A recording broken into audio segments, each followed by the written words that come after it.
What is going on, guys? Jack here, and welcome back to episode number 23 of Park to Prem here with Lincoln City, and also episode 50 of the series here for the entirety of FM21. Yes, if you add all the episode numbers today is the big 50, and it is the start of season number 7. Now, I left things last episode, of course, with a bit of an end of season roundup. We had the traditional end of season day off on upload. I feel like that might become the new norm. It means I don't have to rush through pre-season quite as much. It gives me a little bit of a chance to recharge, and it means that I can come back today with good transfers that I've not rushed. And, well, you'll notice we are still at Lincoln. Yes, we talked about it previously, didn't we? Just last episode. Would I look to leave? Would I look at other jobs?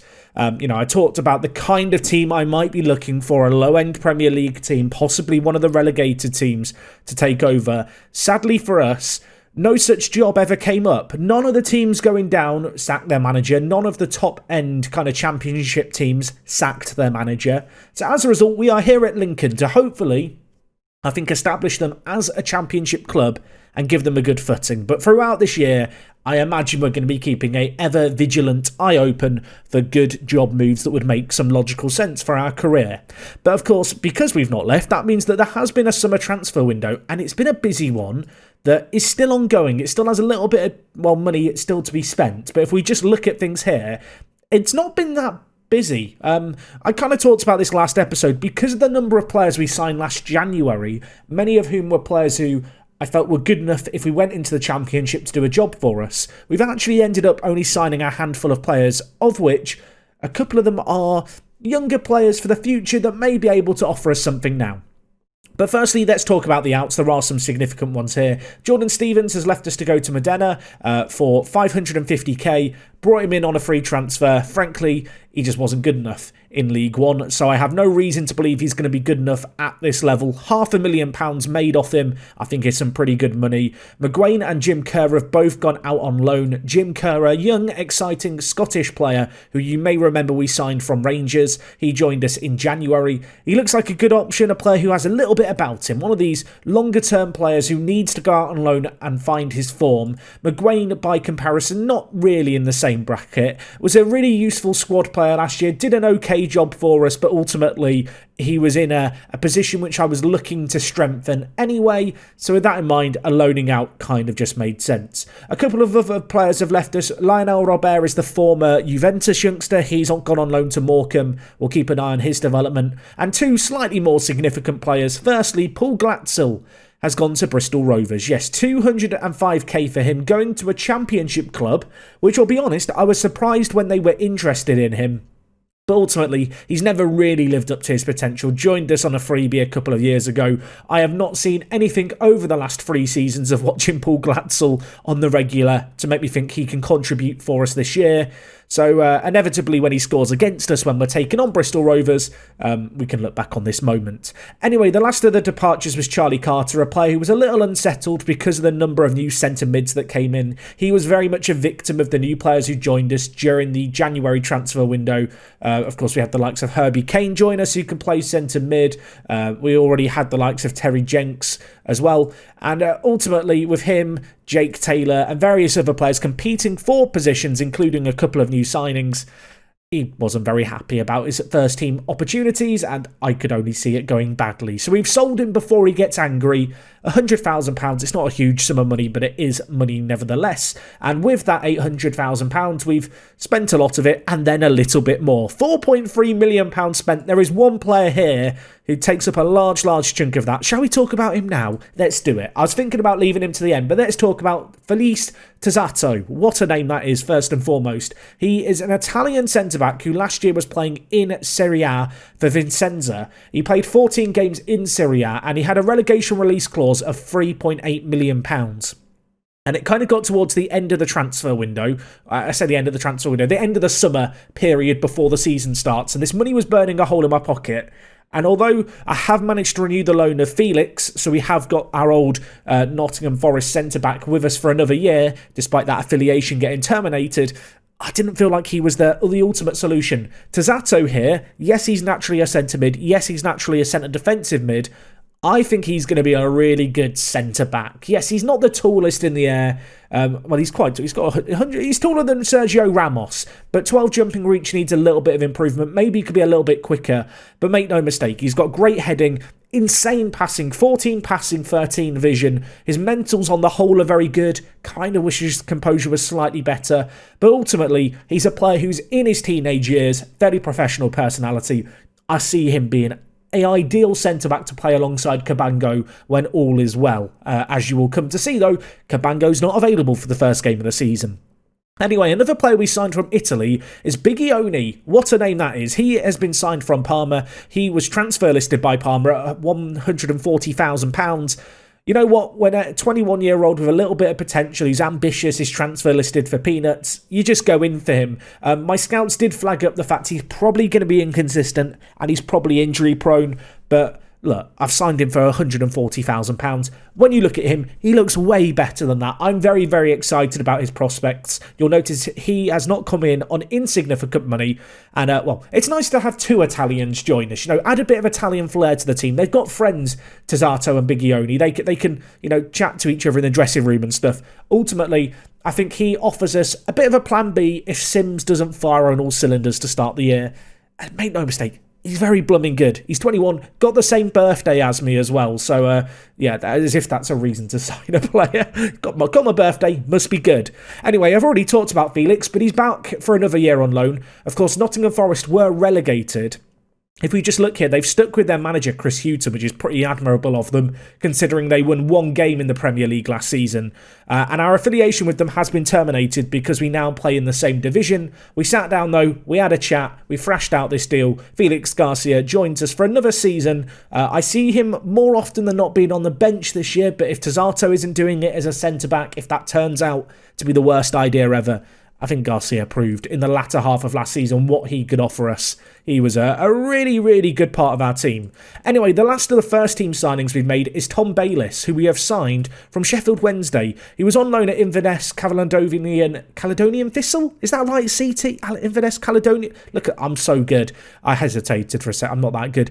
He starts at Preston in game. He's a really good player, is Tom Bayliss. I like him a lot. I talked about Carter, who we've let go. This is perhaps the player that forced my hand when it came to moving on Carter. But when you compare the two head-to-head, it's undeniable that Bayliss is just a better player in every single area. He's a little experienced as well, which I think is nice. 27 years old. He's played around this level for a few years now. And, well, he's joined us for £350,000, which really isn't a lot of money for a kind of English player of the quality that he has.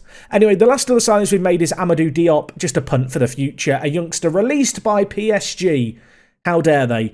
So, yes, he has joined us too, but he's not the only player that I've signed in this transfer window, because I've made a £2 million transfer who isn't going to join us until next year, and I am still looking at centre attacking mid and kind of wide attacking mid options. We need something there. Anyway, let's talk about this. This is a £2 million signing for a player who's not joining us till next year. I present to you Peder Bolk. Look how good this man is. He's just turned 17 2 months ago now, but not that long ago. He's consistent, 5-star potential, 17 passing, 17 vision, 16 teamwork, 18 flair. This guy can play, and he can play make. So yeah, this is a bit of a gamble, I suppose, to spend a large chunk of our transfer budget on a player who doesn't join us right away. But my feeling is that if we do leave Lincoln at the end of the year or during the year, or maybe if we're still here, this is my departing gift. This is my present to Lincoln City. Is Peder Bolk. He looks very good. He's a Danish youngster capped at under 21 level. As I said, he's only just turned 17. Sadly, he can't join until his birthday on a permanent basis. But I'm excited to see how he develops. He looks blooming brilliant for £2 million. Just to kind of look at the kind of player I'm looking at as well. I'm looking at Labala here at the moment, who plays for Ipswich Town. He should be being scouted. I don't know why he's not. I feel like sometimes the skin bugs out, actually. But at 28 years old, he can play on the left and right-hand side. Just when we evaluate the squad on the whole, we maybe just lack a little bit in the wide attacking mid positions. But on the whole, this is the team, this is the squad. So, Yeah, I didn't end up signing fullbacks, and I didn't really, when you look at it, I've not really changed the team that much for this season. Now, the more I look at it, the less it feels like I've had a summer transfer window. We've made 5 signings. This is what I consider our best 11. Tazato, the most notable of the new names, as he slots straight into the team. As you can see today, though, Cabango's got a little bit of a knock, so he's going to have to be dropped. And if you were wondering, Drawling's back for another season. Again, similar to Felix, despite the fact that our affiliation with Nottingham Forest is over, given the opportunities he had last year, given how he developed last year, they've kindly let us have him on loan again this season. And, with Cumming currently suffering from an injury, what kind of injury is it? What are we dealing with here? I feel like I probably shouldn't risk it, but there's part of me that wants to. Cumming, what is the injury, mate? Is it knee injury? A little fatigue? You know what? Drawling, you're a fan favourite. You're one of my favourite. You are going to start today at the back. But no, just going back to the initial point before I got sidetracked by the injuries, most of the signings that we made this year are players who kind of, I feel like, fulfill a more squad role. Ultimately, with the way we've jumped up the league with back-to-back promotions and due to our financial constraints, there weren't players of the quality that I really was desperately looking for that I could add to the team. So with that in mind, it was kind of a case of make little improvements everywhere, bring in younger players as well who have the potential maybe to play in the Premier League at some point. Players like Tazato, Bigioni is going to be on the bench today as an option. Also worth noting on the bench, kind of a new signing in a weird way, Jay Rowley, a player who made 1 appearance last year and scored a goal. His development in the reserve team definitely went under my radar last year. I look at him now, he looks like a really good option to have on the bench, can definitely play out on the left-hand side, cutting in on his right foot, or as a more physical kind of striking option. He's got great jumping reach. His strength perhaps leaves a little bit to be desired, but he's the kind of striker who we can throw on as a plan B. I'm hoping that's not going to happen too often this year, but if it does, Jay's the man for the job. But in terms of team system, you might notice one change. The wing-backs this year, I've changed to full-backs on support. I feel like we need to be more defensively secure than we were last year. Very often the wingers were getting caught high up the pitch. With that in mind, I've taken off look for the overlap. I'm hoping that's not going to limit our attacking potency. If it does cause issues, we can of course revert it and go back. But I want a bit more of a flat back four this year for what is undeniably going to be a tough championship campaign. The board expectations for this season, if we just look, are to avoid relegation. In terms of the season preview, right now we are predicted to finish down in 22nd. It's going to be a tough season. It's going to be a hard season. I'm hoping, though, we can get off to a good start, as we do take on Luton, I believe it is, in a quite winnable game to start the season. Luton away, a team predicted to finish down in mid-table, but I think we have the potential to outplay them. For people wondering, I didn't cover it yesterday or the day before yesterday, Boston United got promoted. I noticed that Graham Wesley is now their manager. They've been playing more of a 4-4-2 since he's come in, and it's worked for them. Johnny Howson ended up going to Grimsby Town. He ended up moving up a division to another club local to Boston. And, in their place, they've got a very good replacement, it would seem. They got promoted. William Cassidy is considered their key player. The Northern Irish player who I took to the club once upon a time looks absolutely superb. They've got a good team. Boston United, if we just look at their pre-season... Okay, they're predicted to finish bottom. I think they'll do better than that. They've spent some money. They're going to be fine. We'll check up on them later and see how they get on. As much as I want to worry about Boston United, I think we need to worry as much about our own season this year. It's going to be a tough one. We're going to be up against it. Of course, the dream is that we go on this insane run of form, get some good momentum going and finish in the playoffs. My more realistic outlook on things is, let's try and go on a cup run. Let's try and finish mid-table if we can. Avoid any kind of relegation scrap. And, maybe I'm judging Luton based on how they are in real life right now rather than in game. I feel like Luton away is definitely a game that we have to earmark as 3 points on the offing. Possible to do well here. But, of course, we're 7 years into the future now. Luton have established themselves as a championship club, so, you can't really read too much into it, I suppose. Anyway, interesting to note, they are playing a narrow 4-2-3-1 with 3 centre attacking mids. Not a formation we've encountered very often. And they've got a set piece early on here. There's its hit, and oh my word. Well, welcome to the championship, Lincoln City. Joe Morrell smashes it. Drawling's in goal. And the first chance to see him in action. It's hit the crossbar, and it's gone in. It was a great free kick, to be fair. I mean, Drawling does get a hand to it. Could he have done a little bit more? I think there will be questions asked, but I think it would be unfair to ask them too much. So I guess when you look at the team for today's game, the most interesting player to perhaps look at is Tezzato. But of course, Sims as well, making his debut at championship level, the former Everton trainee, was released by the club because they didn't see him as having a future. He's worked his way back up the English football pyramid with us, as have a few players actually, like Fitzpatrick out on the right wing. Hughes and Lopez as well. Lopez formerly of Arsenal, Hughes of Manchester United. We've got these players who have a bit of a fire in their belly. And all players who, when we signed, were told they have championship potential. This is the year for them to prove it. Most of them, in their mid-20s now, they should be entering their primes. And, well, Ellis Sims might well be in his prime. What a lovely finish by him. If there were any concerns that he might not be able to get going in the championship this year, he's eliminated those concerns after 26 minutes. All on his lonesome.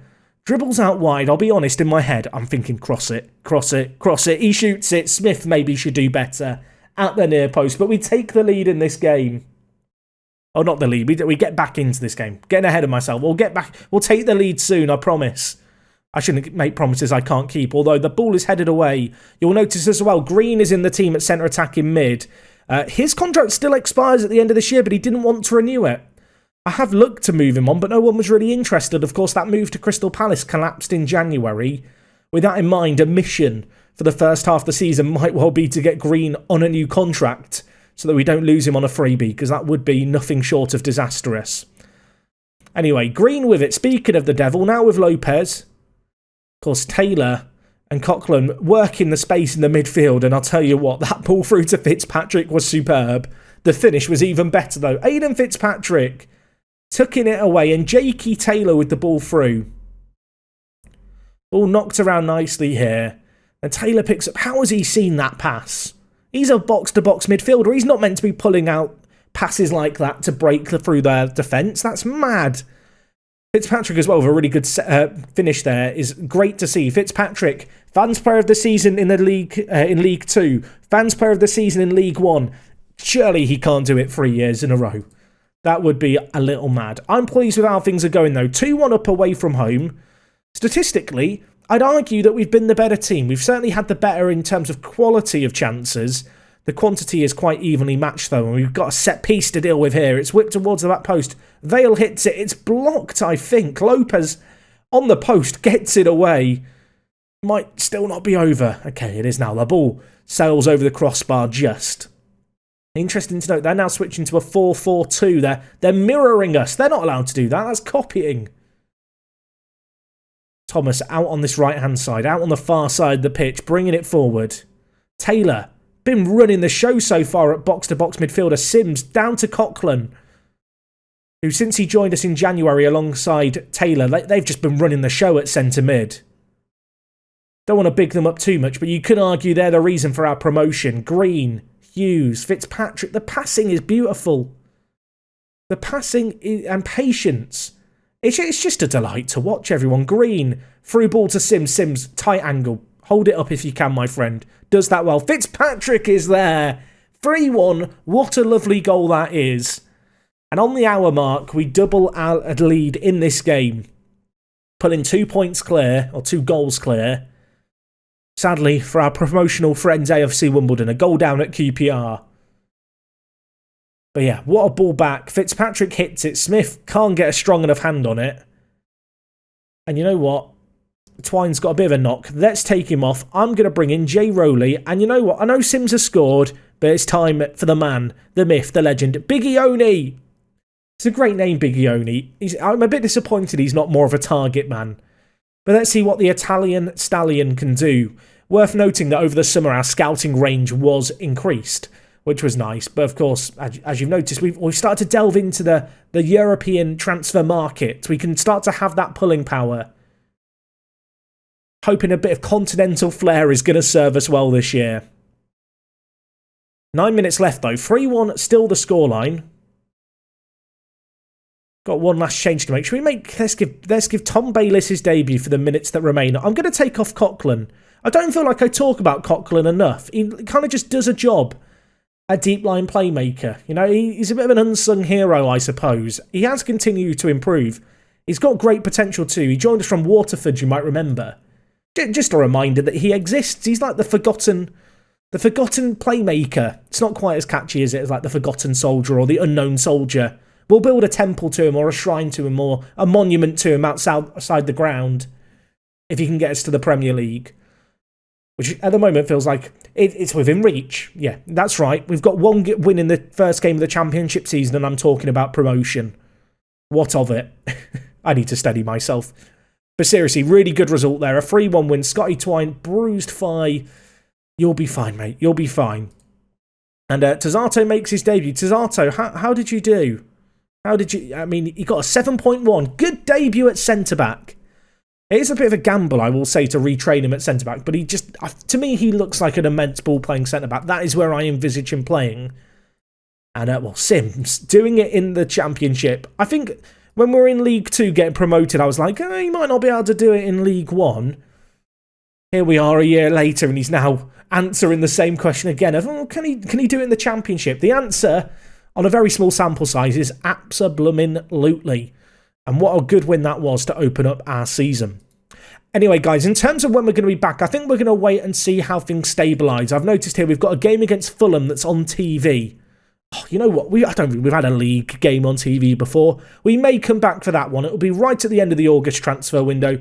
There might be 1 or 2 new faces added to the team, but truth be told, because of the registration rules, which are slightly more lenient this year, in terms of we can have 25 players registered, just, you know, in terms of the general shape of the squad, in terms of coverage, besides maybe a little bit more in the way of wide attacking midfielders, I don't really feel like there's anything glaringly obvious that we're missing going into this year.